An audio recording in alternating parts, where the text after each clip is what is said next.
લીંબડી પંથકમાં વરસાદની ફરી ધમાકેદાર એન્ટ્રી, અત્ર સર્વત્ર પાણીના દ્રશ્યો સર્જાયા. લોકોએ મન મૂકીને વરસાદની મોજ માણી.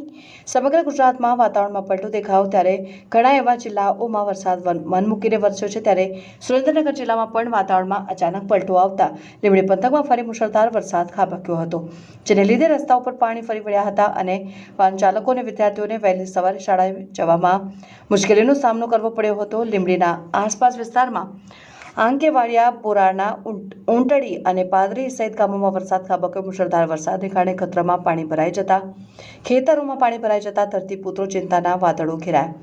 જ્યારે નવરાત્રી નજીક આવી રહી છે ત્યારે નવરાત્રીની પૂર્વ તૈયારીમાં રંગમાં ભંગ પડતા ખેલૈયાઓમાં પણ હતાશા જોવા મળી. જ્યારે હાલ તો આ વરસાદથી ખેડૂતો માટે ચિંતાજનક સાબિત થાય અને મૂંઝવણમાં વધારો થાય તેવી શક્યતાઓ સેવાઈ રહી છે.